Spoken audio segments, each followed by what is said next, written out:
से के चुनाव यहाँ पर कामठी क्षेत्र में शुरू है। स्थानिक स्वराज्य संस्था के जो चुनाव हैं उस चुनाव को लेकर हलचलें काफ़ी तेज दिखाई दे रही है। कई तरह के पक्ष आप अपना जोर लगा रही हैं।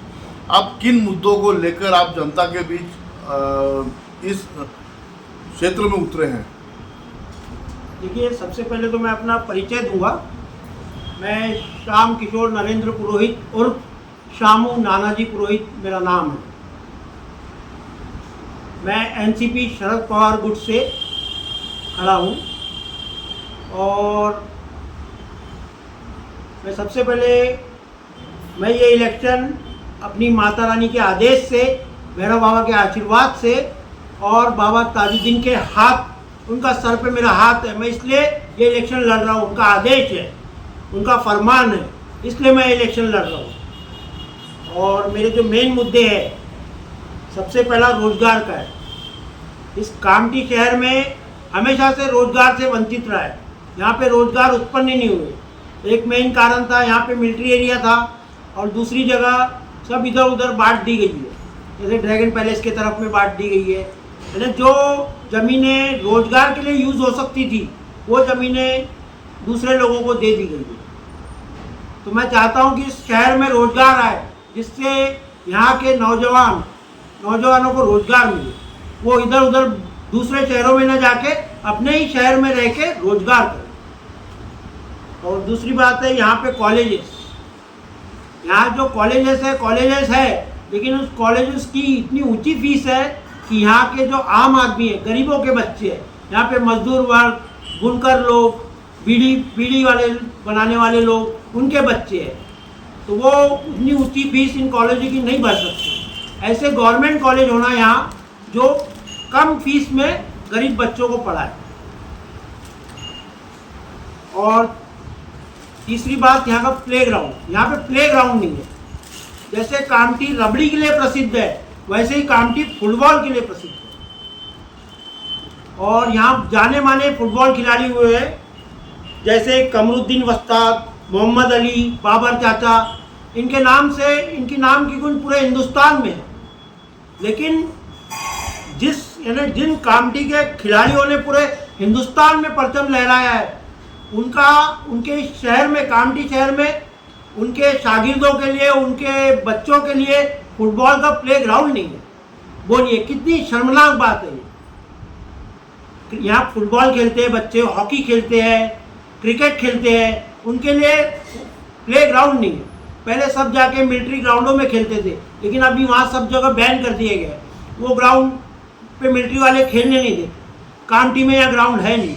मेरी इच्छा है कि यहाँ के खिलाड़ियों के लिए यहाँ कामठी के शहर में या थोड़े से आसपास में ग्राउंड हो, जहाँ पे वो अच्छे से खेल सके।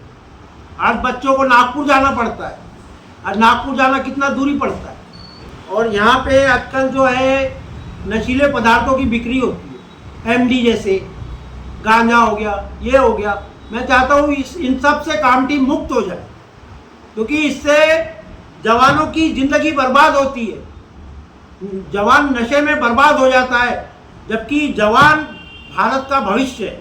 एक नौजवान आदमी नए भारत की स्थापना करता है। तो मैं चाहता हूँ ये कामठी नशा मुक्त हो।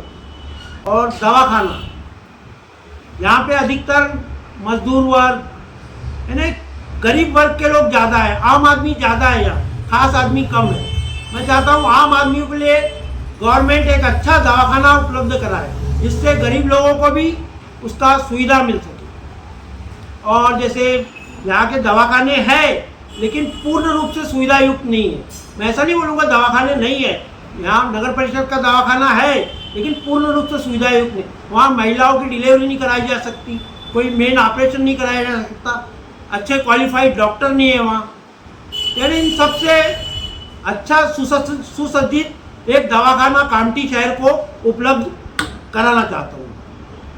अगर विकास की बात की जाए तो किस तरह का विकास यहाँ पे होना चाहिए? देखो, मैंने आपको 4-5 मुद्दे तो बता ही दिया, और मैं चाहूँगा ये कामठी में अभी भी स्वच्छता का अभाव है। कामठी स्वच्छ कामठी रहनी चाहिए। जैसे स्वच्छ नागपुर का नारा है, वैसे ही स्वच्छ कामठी का नारा देता हूँ मैं। और मैं इसके पहले भी बोल चुका हूँ, यहाँ पे 17 प्रभाग है, तो मैं 17 प्रभाग में कम से कम 17 गाड़ियाँ घुमाना चाहता हूँ। यहाँ 17 प्रभाग में सिर्फ 5 या 6 गाड़ी है, लेकिन मैं अगर मैं नगराध्यक्ष बना तो हर प्रभाग को उसकी कचरा गाड़ी पर्सनल दूंगा। हर प्रभाग में एक गाड़ी रहेगी। महिला सशक्तिकरण की बात की जाए तो महिलाओं के लिए स्वरोजगार के लिए क्या उचित रहेगा? मैं महिलाओं के लिए लघु उद्योग लाने की कोशिश करूंगा, जिससे वो इधर उधर न जाके घर से ही अपना लघु उद्योग करें। इधर उधर जाते हैं तो उनका कभी कभी शोषण भी होता है। इससे अच्छा वो अपने घर में ही लघु उद्योग करें तो ज़्यादा बेहतर रहता है। बाहर निकलना चाहिए, मैं ये नहीं बोलता बाहर नहीं निकलना चाहिए, लेकिन लघु उद्योग लाने से वो अपने घर का काम भी कर सकती है और घर में ही व्यवसाय भी कर सकती है। इस चुनाव को आप किस तरह से देखते हैं? मैं इस चुनाव को परिवर्तन का चुनाव कहूँगा, क्योंकि 40 साल से सब लोग राज कर रहे हैं। 40 साल से लोग राज कर रहे हैं। ये इस बार परिवर्तन की लहर है और परिवर्तन संसार का नियम है। और मेरे हिसाब से इस बार ये परिवर्तन वाला चुनाव है। बीते नगराध्यक्ष ने यहाँ पर किसी प्रकार का काम किया नहीं है, क्या कहेंगे? ये तो मैं इसके पहले भी इंटरव्यू में बोल चुका हूँ कि कांग्रेस का अध्यक्ष बैठता है, बीजेपी पैसा लाती है, लोग आपस में बांट लेते हैं। ये 20 सालों से हो रहा है कम से कम। मैं चाहता हूँ मैं जनता से विनती करता हूँ कि आप इस बार एक ऐसे ईमानदार आदमी को चुनिए। मैं ये नहीं बोलता मेरे को ही चुनिए, लेकिन आप खुद पहचानिए कि ईमानदार और नौजवान और जो परफेक्ट आदमी आपको लगता है उसको चुनिए। जो आपको लगता है ये कामठी का जन कल्याण कर सकता है, कामठी के लिए विकास ला सकता है, कामठी को विकासशील शहर बना सकता है, उसे चुनिए।